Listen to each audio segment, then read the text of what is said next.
नमस्कार, भारत लाइव देख रहे हैं आप। देखिए, बिहार की राजनीति में तो वो सारी चीज़ें हो रही हैं जो हमने कहा था, लेकिन ज़रूरी नहीं है कि हर निज़ाम एक ही हो। बहुत कुछ अंदर अंदर बदल भी रहा है। गणित लगातार, समीकरण लगातार बदल रहे हैं। नीतीश कुमार ने पूरे दिन सियासत की और रात एकाएक जिस तरह से चुप्पी साध ली, इससे भाजपा खेमे में ज़बरदस्त बेचैनी है। सम्राट चौधरी ने सुबह सुबह पत्रकारों से बात करते हुए कहा है कि नीतीश कुमार कपड़े की तरह पार्टियां बदलते रहे हैं। नीतीश का व्यक्तिगत राजनीतिक इतिहास भी दोहराते हुए उन्होंने कहा कि कब किसके नीतीश हुए हैं और अब सरकार बनाने को लेकर सारी संभावनाओं को निस्तनाबूद कर रहे हैं सम्राट चौधरी। ये दावा भी कर रहे हैं कि permanent no entry Nitish Kumar के लिए उन्होंने लगा रखी है। देखिए, राजनीति में ये अक्सर बातें जो कही जाती हैं वो होती नहीं हैं, और जो होने वाला होता है वो कोई कहता नहीं है। अब सब हमारी तरह थोड़े हैं।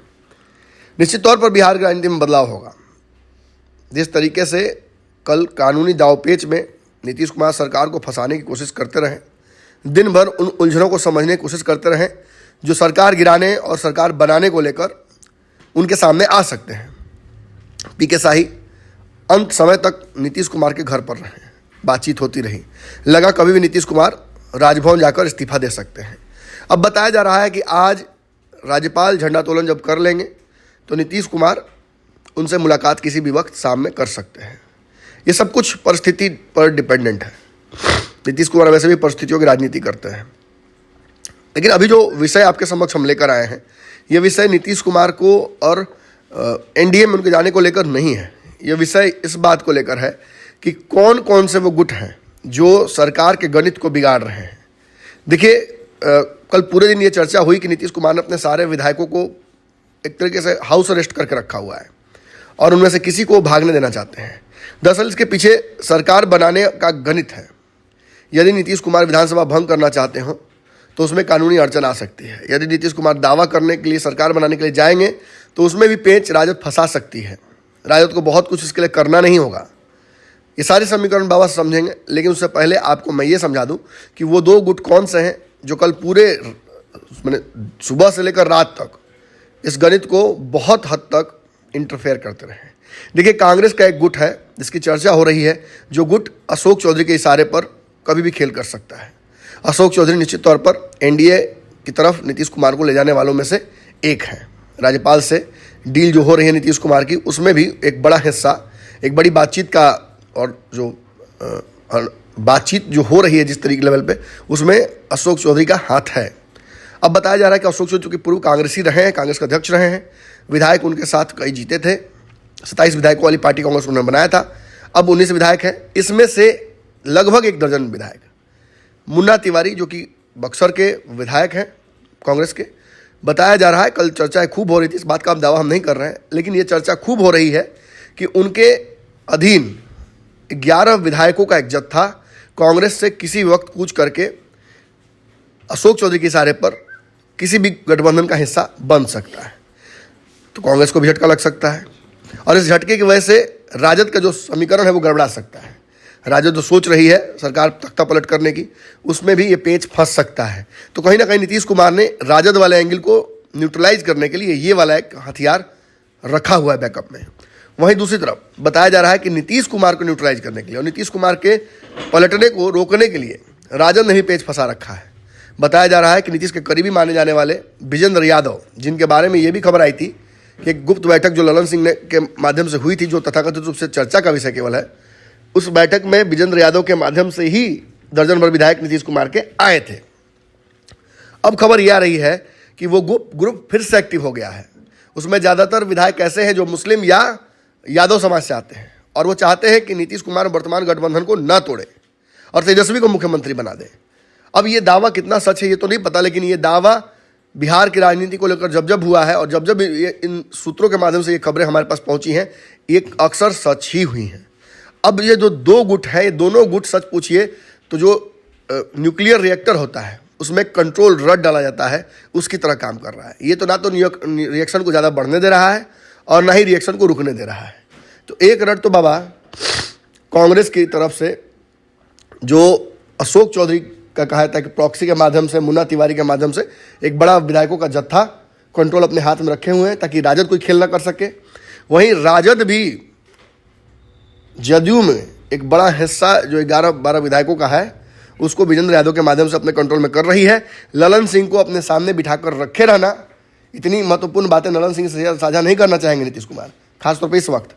लेकिन ये सब कुछ उनके सामने इसलिए करने में मजबूरी उनकी हो जा रही है क्योंकि ललन सिंह के माध्यम से ये खेल हो सकता है। लालू यादव, तेजस्वी यादव ये खेल करा सकते हैं। बिहार में नीतीश कुमार के जो शेर है इस पर 1.25 शेर मार सकती है राजद। आपको क्या लगता है बाबा? मेरा सवाल बहुत सीधा है और स्पष्ट है कि सबसे पहले कौन सा खेल हो सकता है बिहार में? सबसे पहले तो नमन जी, जो आपने तथ्यों को रखा है, इससे बेहतरीन इन तथ्यों को रखा नहीं जा सकता है जी। क्योंकि बिहार की पूरी क्रोनोलॉजी जो है आपने समझा दी है कि वर्तमान जो परिस्थितियां बनी है उसमें होगा क्या। वो मेरा सवाल यही है कि नीतीश कुमार को छोड़कर क्या तेजस्वी सरकार बना सकते हैं? जी, संभावनाएं तो हैं। कैसे कैसे बन सकती है? अब इस संभावना को अगर आप देखते हैं तो जिस तरह से आपने समझाया भी है कि जो वर्तमान परिस्थिति बनी हुई है उस परिस्थिति में 243 के आंकड़े को पूरा करने के लिए अभी भी 122 की जरूरत है। हाँ। ठीक है, 122 की जरूरत है। उसमें नीतीश कुमार अगर इधर हैं तो उस संख्या को पूरा करके बहुत अधिक हो जाता है। हाँ। लेकिन अगर नीतीश कुमार जाते हैं तो क्या होगा? एनडीए में जाते हैं तो एनडीए में जाते हैं तो क्या होगा? तो ऐसी स्थिति में जो राष्ट्रीय जनता दल और उसके सहयोगी दल हैं, कांग्रेस जैसा कि नीतीश कुमार ने बताया भी था कि मेरा एलाइज पार्टनर जो है वो आरजेडी है। तो इसका मतलब कांग्रेस के साथ उनका एलाइज नहीं है और न वाम दलों के साथ है। क्यों होगा? कांग्रेस तो टच में है। बिल्कुल। तो आरजेडी जो है, आरजेडी के पास 79 है, 79। कांग्रेस के पास 19 हैं और लेफ्ट के पास 16 हैं। ये 114 हो जाते हैं। और एक AIMIM के पास है जिसको कहा यह जा रहा है कि वो राजद के पक्ष में ही रह सकता है। तो ऐसी स्थिति में 115 हो जाता है। तो संख्या तो पूरा होती नहीं 122 की। इसको पूरा करने के लिए क्या करना पड़ेगा? तो जो आप शुरू में बता रहे थे कि जो 12 से 15 विधायक अभी भी लापता हैं जदयू के, जिनसे ट्रेस नहीं हो पाया है, विजेंद्र यादव को बैठाया गया काफी रात तक इस उम्र में भी, उसके लिए ललन सिंह को बैठा कर रखा गया। आपने बताया भी कि PK शाही को बैठा करके रखा गया जो कि कानून के बेहतर जानकार भी हैं और सरकार के वो सॉलिसिटर भी हैं। तो इन सारी बातों को लेकर के ये आंकड़े बैठाए जा रहे थे कि आखिर ये 115 पर सरकार कैसे बनाएंगे। आपने यही सवाल पूछा है कि कैसे बनाएंगे। तो या तो ये विधायक ऐसे ही लापता रहे, तो ऐसी स्थिति में ये संख्या घट करके अगर बहुमत वाली संख्या, तो अगर हम मान लेते 13 घट जाते हैं तो 130 होता है जी। तो 130 में 116 की जरूरत पड़ती है जी। ये तो आप क्लियर समझ गए। और इसमें अंतर कहां पैदा होता है? तो एक जीतन राम मांझी भी हैं। हाँ। वो क्या फैसला लेंगे? क्या नीतीश कुमार उधर जाएंगे तो जीतन राम मांझी किधर रहेंगे? रात से ही नहीं जीतन राम मांझी को समझाया जा रहा है, ये भी आपको पता है। नित्यानंद राय पहुंचे हुए हैं स्पेशली इसी सब काम के लिए, मांझी खेल न कर दें। तो 4 विधायक उनके पास है तो वहां तो वो संख्या पूरा कर देंगे। लेकिन इसके साथ साथ एक बहुत बेहतरीन बात जो आपने बताया है कि अशोक चौधरी इसमें बहुत बड़ा सी एंकर का काम कर सकते हैं। जो रॉड वाली बात आपने कही है, कंट्रोल रॉड की बात कही है, वो एक बड़ी बात है क्योंकि 19 जो विधायक हैं वो कांग्रेस के हैं और बहुत महत्वपूर्ण है। उन्हीं के आधार पर सरकार बनने वाली है। और 2 लोगों का जो चेहरा है उसमें कहा जाता है कि वो अशोक चौधरी के बहुत ही ज्यादा विश्वास पात्र भी है। एक तो मुन्ना तिवारी है जो अशोक चौधरी के साथ है और दूसरा नीतीश कुमार के बड़े प्रिय हैं अजीत शर्मा जी। बिल्कुल आप सही बता रहे हैं। और ये चर्चाएं अभी से नहीं, एक लंबे समय से चलती आ रही हैं। जब से नीतीश कुमार की सरकार बनी है बिहार में, उसके आंकड़ों को लेकर के भी हमेशा रहा है कि आंकड़े कम हैं, किसी तरह से पूरा किया जा रहा है, 122 125 तक पहुंच पा रहे हैं। ये बात भी बहुत स्पष्टता से और सेफली कहा जा सकता है कि कांग्रेस के विधायक कांग्रेस के कंट्रोल में बिहार में नहीं है। बिल्कुल। तो कहीं ना कहीं एक तरफ से मैंने, आप समझिए पूरब और पश्चिम की बात है। भागलपुर में खड़े हैं अजीत शर्मा और इधर पश्चिम में आप देख लीजिए तो मुन्ना तिवारी खड़े हैं। या दोनों मिल करके अब तक जो हमारे पास जो चीजें सामने आई हैं या सूत्रों से जो जानकारी मिली है, कई विधायकों से हमारी बातचीत हुई है। नमन जी, आज संजोग से मैं सुबह झंडोत्तोलन के लिए गया हुआ था, वहां भी कई लोगों से मेरी बातचीत हुई। बॉडी लैंग्वेज विधान परिषद में विधानसभा में झंडोत्तोलन हो रहा था, वहां मैं मौजूद था, सभापति मौजूद थे, विधानसभा के अध्यक्ष मौजूद थे, सबके चेहरे गिरे हुए थे। बिल्कुल एकदम एक तरफ जहां जदयू के जितने भी लोग नजर आ रहे थे वो काफी खुश नजर आ रहे थे। मैंने देखा कि जदयू से जो बीजेपी में कई पूर्व एमएलसी और एमएलए गए हैं, उन लोगों के चेहरे पर खुशी थी। लेकिन हम आंकड़ों की जब बात करें तो अगर 12 से 15 विधायक जदयू के लापता हैं, तो आप ये मान के चलिए कि 19 में से 15 से 16 विधायक जो हैं वो कांग्रेस के भी लापता हो सकते हैं। तो ये आंकड़ा फिर वहीं का वहीं आ जाता है, यानी कि अशोक चौधरी की भूमिका यहां से बढ़ जाती है। और यही कारण है कि अशोक चौधरी इस तरह के खेल करने के माहिर माने जाते हैं। आप तो जानते हैं कि कांग्रेस में भी थे तो वो इस तरह का खेल वो करने के माहिर माने जाते थे। कांग्रेस को इस बात का डर था कि अशोक चौधरी खेल करेंगे, इसलिए उनको जल्दी जल्दी हटा दिया गया था। बिल्कुल बिल्कुल। और 2015 में भी जिस तरह से उन्होंने किया था सीट को लेकर के 41 सीटों को अपने पाले में लेने के लिए, ये भी बातें लोग जानते हैं। नीतीश कुमार के करीबी होने का एक फायदा उनको ये भी हो रहा है कि वो जिस तरह से नीतीश कुमार को कहेंगे, नीतीश कुमार इस बात को मानेंगे। ये सारी संभावनाएं हैं और इसी संभावनाओं के डर से दिल्ली में 2 बजे रात तक बैठक होती रही, जिसको आप लोग वॉच करते रहे। और सूत्रों के हिसाब से मुझे जानकारी मिली है कि 2-2:30 बजे रात में भी आप लोगों ने खबर किया है, उस खबर में भी बहुत सारी बातें थी, मैंने देखा भी है। अब ये सारी चर्चाएं, मैं वहाँ भी गया तो कई पत्रकारों से, बड़े पत्रकारों से मेरी बातचीत हुई, उनके पास भी हमारे ही तथ्य सामने थे। उन्होंने स्पष्ट तरीके से कहा कि पिछले 6 महीने से जो आप लोग खबर कर रहे हैं, हम लोग के पास इनपुट नहीं था, आप लोग के पास है, आता कहां से है? तो खैर हमारे सूत्रों के बारे में तो हम नहीं बताएंगे, लेकिन ये बात आप मान के चलिए नमन जी कि जो हमारे पास बड़े पत्रकारों की बात करना तो मुझे लगता है बेमानी हो गई है। आज जिस तरीके से बिहार के लगभग सारे मीडिया चैनल्स मुंह के बल गिरे हैं जी। और सभी बड़े विश्लेषकों को मैंने देखा कि सुबह पिछले 2 साल से जो रिटोरिक चल रहा था कि नीतीश ये बनेंगे, नीतीश वो बनेंगे, नीतीश प्रधानमंत्री बनेंगे, नीतीश भाजपा को हरा देंगे, आज ये लोग नीतीश कुमार के खिलाफ आंख मूंद कर जहर उगल रहे हैं। नीतीश ने कोई गलती नहीं की है। भारत लाइव बार बार आपको ये समझा दे कि राजनीति है ये। नीतीश कुमार की गलती ये नहीं है कि वो इधर से उधर गठबंधन बदलते हैं। नीतीश कुमार की गलती ये है कि वो बिहार के विकास में बाधक बन रहे हैं। 100% 24 घंटे राजनीति करने की वजह से बिहार में कुछ और काम करने का उनके पास समय नहीं होता है। नीतीश की गलती ये है। नीतीश की गलती ये नहीं है कि आपके चहेते गठबंधन या आपके चहेते पार्टी के नेता के साथ वो गठबंधन तोड़ रहे हैं। नीतीश की गलती ये नहीं है। पहले तो जो कहा सकता है कि प्राथमिकता है क्या है, वो तय कर लेनी चाहिए पत्रकारिता में। जी, पत्रकारिता की बात आपने कही तो नीतीश की बात जब आई तो उसके मैं पहले तेजस्वी यादव की बात बोलने से पहले जो आपने नीतीश कुमार की बात कही उस पर मैं थोड़ा सा कहना चाहता हूं कि नीतीश कुमार और राष्ट्रीय जनता दल के बीच में जो दूरियां बढ़ी हैं नमन जी, वो बढ़ी हैं किस लिए? परिवारवाद का बात कहने के लिए। इसमें कुछ पत्रकारों का भी बिहार में हाथ है बाबा। देखिए, अब चूंकि if you are going to play the game you will be judged as a player. और बिहार में यदि कमेंटेटर भी गेम खेलेंगे तो फिर इसमें तो कहीं ना कहीं उनका भी नाम आएगा।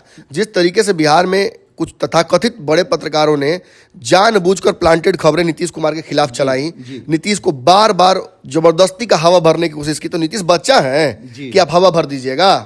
आप जिस तरफ नीतीश कुमार को फर्जी हवा महल खिला रहे हैं मिठाई, वहीं दूसरी तरफ हम भी तो आईना दिखा रहे हैं। एक बड़ा ही इंपॉर्टेंट बात इस पर याद आ गया मुझे नमन जी।